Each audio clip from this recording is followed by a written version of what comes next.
Hello. Hope all is well in the world of statistics. Today, what we're going to do is looking at actually generating call-in data, call-in programs for us when we want to use data that does not appear to have a call-in syntax provided for it. So an example here was found by one of the individuals in our class here, where they looked at this data file on military expenditures and arms transfers.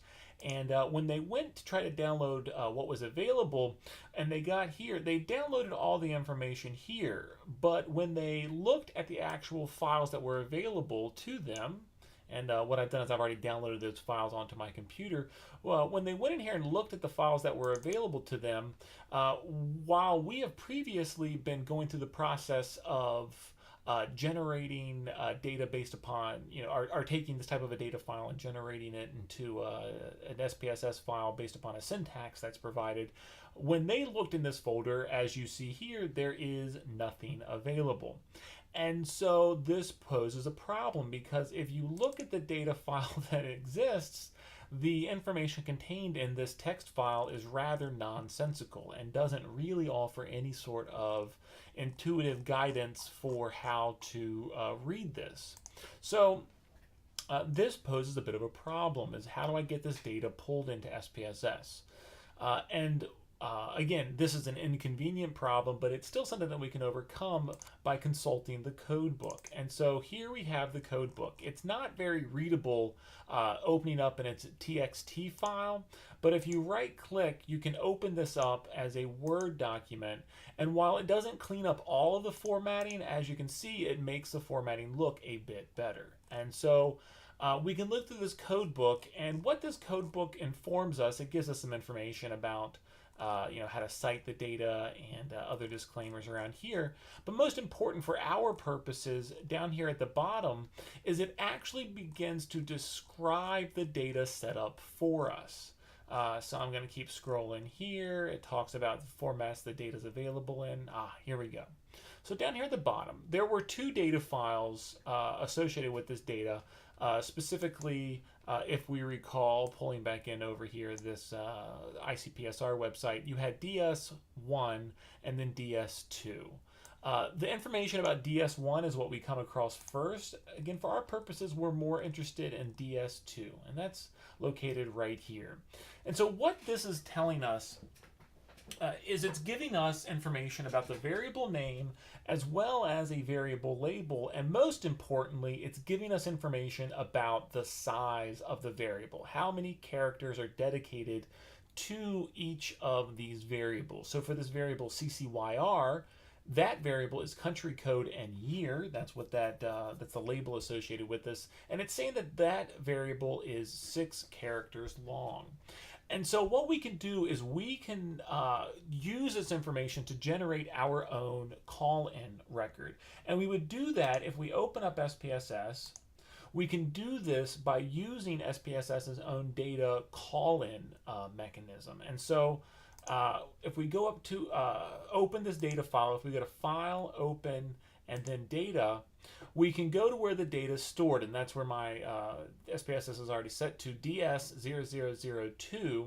Again, it's not finding anything, but that's because it's only looking for .sav files. We want it to look for .txt files, and when we change the format that it's looking for, we see the file appear. So we can double click on that, and now SPSS is going to pull this information in. Now, SPSS is going to organize it somewhat, but it's not really going to give us too much of information. So for this first, or it's not going to do a very good job of differentiating our variables for us. We're going to have to help SPSS with that. So on this first screen, well, we can go hit next here. On this second screen, this information is fine up here at the top. The second piece is, are variable names included in the top of your file? Well, what you'll notice here is that no, variable names are not included at the top of the file. In fact, this first line is actual data. So we're going to go ahead and click no, having to do with that. And then here we can just simply leave this as a period because that is how we are indicating decimals in our data. So we can click next at this point, and so it asks us how many cases we want. So it says, what row do you want us to begin with? how many lines would represent a case. In this case, it's 1 line per case. And then the next is how many cases do you want to pull in, and again, for most of the time you want to pull in all of the cases, so we're going to leave all that stuff set. And now we have arrived at the moment of needing to put in information about our data file. So if we recall here from this information here, it says that the first variable, CCYR, country code and year, is 6 characters long. And so I can sit here and I can count over 1, 2, 3, 4, 5, 6. And if I click here after the 3, what I'll see is that a blue line has been inserted. This is going to be SPSS inserting a break for this variable. I can come back over here and I can look at the next one. The next variable is year. It's 9 characters long. 1, 2, 3, 4, 5, 6, 7, 8, 9. And so I can sit here and I can look at this, and I can even see where years are sort of 1973 as being a year. And so I can insert breaks. Now, for our purposes, while it's giving us 9 characters here, what I'm noticing in this data file is that it seems as if they're using plus and minus signs for each of our values, are representing before the values that are relevant. And so I can use that, and I can confirm it based upon here, counting through the characters to represent, make sure that we're corresponding with the documentation here.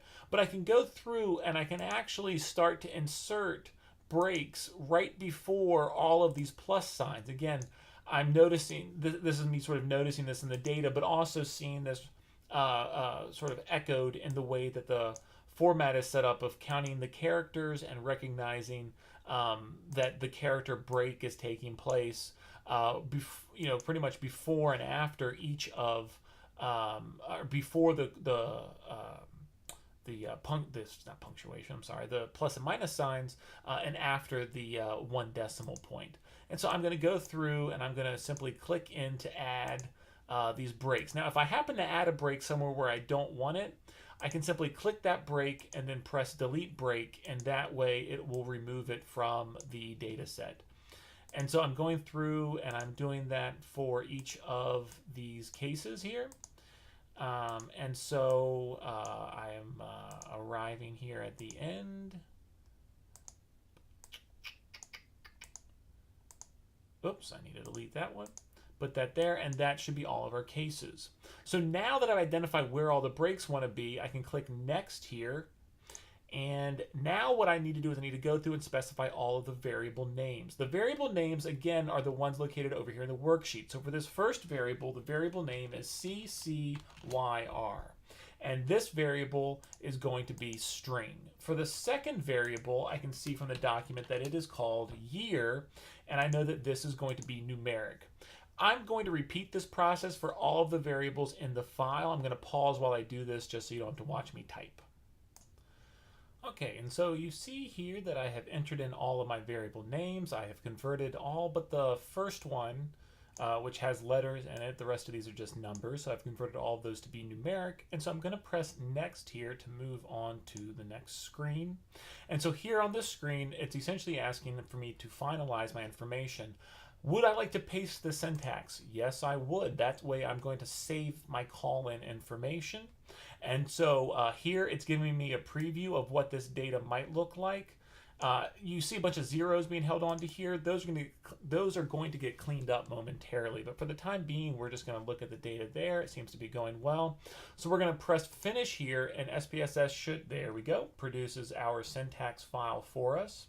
And so here I'm going to select all of my data. Going to select all of the code here. I'm going to press Control A to do that, or again, I can use the mouse to scroll up and grab all of that. And then I'm going to press Control R to run things, or I can press my little green arrow up here. I'm going to press Run. SPSS has run, and now we see it has called in this data for us with country code, year here at the front, year, then MCD, MXC, and all of the variables being pulled in just like that. And we scroll here to the end, and we see that all the variables have been called in. And so with that, we have gone from just a text file to having a data set with, to converting that into a data set that is being read by SPSS.